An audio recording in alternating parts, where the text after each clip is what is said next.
I think there is at least a 50-50 chance that most people alive today will live to 1,000 years old. That statement sounds pretty out there. As of 2017, the average life expectancy of Americans was 78 years old. By 2060, it's projected to be 85 years old. But Dr. Aubrey de Grey and others think the real number will be much higher. So, of course, people have been trying to bring aging under medical control since more or less the beginning of civilization, and therefore it's fairly reasonable for people to be skeptical. But, of course, eventually somebody's right. Powered flight research was science fiction until it wasn't. The evidence looks pretty good that we may be onto something. He says aging is basically the result of the body running 24/7, 365 for decades. All that hard work your body is doing over time breaks the body down, and that's hard to prevent, so he has a different approach. We believe that it's actually going to be easier in the long run and more effective to repair the damage that the body does to itself throughout life. So the body is a really complicated machine, of course, and therefore it necessarily accumulates many, many different types of damage. My original formulation puts them into 7 categories.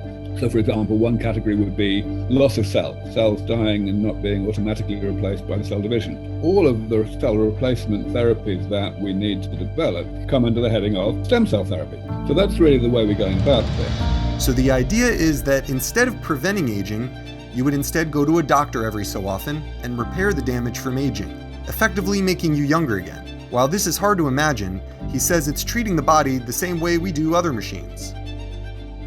As we all know, there are a few cars around the world that are more than 100 years old. And if you had asked the manufacturers 100 years ago whether any of their cars would last 100 years, they would have totally laughed at you because they knew that they were making their cars to last maybe 10 years. What they didn't know was that preventative maintenance really works. Dr. de Grey's prediction is that in the next 15 years, we'll have a treatment that will give us 20 or more years of life, which would make you biologically even younger than when you got the treatment. And then in the next 15 to 20 years, we'll have even better treatments to reverse even more time. Taking away all the damage to your body would keep you the same biological age. That's a long time in technology. In particular, it's a nice long time for people like me to improve the therapies. That's why it's not so crazy to predict really long lifespans. So keeping all of that in mind, maybe it's not quite as crazy to hear his first statement again. I think there is at least a 50-50 chance that most people alive today will live to 1,000 years old. These first-generation therapies are currently in clinical trials, and we'll soon find out which 50% is right.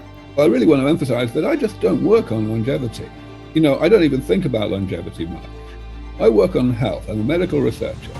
And in terms of longevity, the only relevance of that to my work is that longevity is a side effect of health. What gets me out of bed is the fact that every single day that I bring forward the defeat of aging, I'm saving literally 110,000 lives. That's roughly the number of people that die of age-related causes each day worldwide. And that's quite easy to get out of bed for.